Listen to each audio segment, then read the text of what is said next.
Assalomu alaykum, hurmatli obunachilar, kanalimiz a'zolari. 11:05larimizdan chiqdi. Mana buni tekshirilyapti hamda orqasidagi frezalar terilyapti mana. Pensolari ulangan holatda reduktorlarni mana shundan 4 ta bolt orqali ulanadi. Bo'pti do'stlar. Mana frezalarning o'qlari tushishlari hamda mana ust korpuslari tayyor holatda 4 ta bolt orqali qotadi, mana qotadi. Mana ikkitasi bog'da, ikkitasi bu tarafda 4 ta bolt orqali bemalol o'zlaring upakopga olib ketib, tervosalaring bo'laveradi. Mana bu o'qda ichidan turbo o'tgan bo'ladi, mana shuni hisobiga mana shu narsa aylantirib beradi. Mana shunday qo'yiladi, mana shu guliga tushish kerak.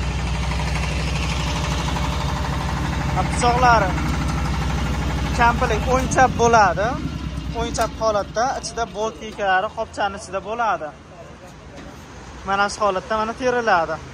Hozir terish jarayonlarini ham birsidira ko'rib qo'yib qo'yamiz. YouTube'ga bemalol olay, ko'pchilik so'rayapti.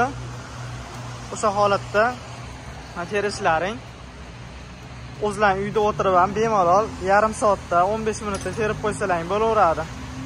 O'sha yangi partiyalarimiz keldi. O'sha katta reduktorli, ikkita reduktorlidan sepini kamroq uzib yuboradi bu holatda. Ensholari ham bemalol bosadi mana. 11:05larimiz.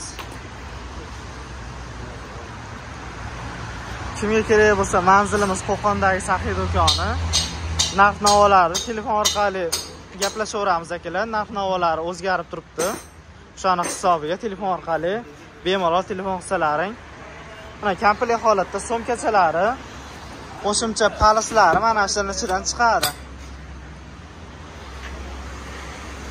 Mana shunaqa frezalari mana shunaqa holatda teriladi. Hozir pichoqlari mana shu o'qlarga o'yinchap kombinatsiya qilib, o'yinchap qilib teriladi. 10 bittadan 22 ta pichoq ketadi.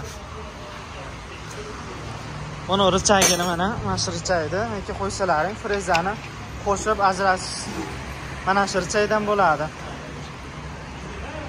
11:05larimizni bir qator ko'rsatib o'tib ketamiz.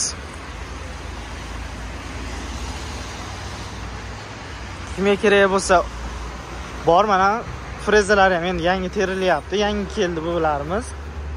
Mana birsidira ko'rsatib o'tib ketaveramiz akalar. Tanishtirish kerak yo'q. Tanishtirib o'tgan safargi videolarimizni ham tanishtirib o'tib ketganmiz. O'sha katta akkumulyatorlisi hamda ensholari yonboshda qanot ustidagi holatidan murojaat qilaverasizlar. Manzilimiz o'sha, yana eslatib o'tamiz, Qo'qondagi Saxiy do'koni. Boshqa turdagi motobloklardan ham qo'shimcha jatkalari va puliklari, chizillaridan ham olib kelib qo'yganmiz. Mana bular puliklari addenli holatda bo'ladi. Kampli holatda frezasi puligini qo'shib olsalaring bo'laveradi, pulik jatkalarini. Dastavkalarimiz bor, lekin aytilgan narxlarda ichida bo'lmaydi, yo dastavkasi ichida bo'lmaydi, alohida bo'ladi. Shuni aytib o'tib ketamiz.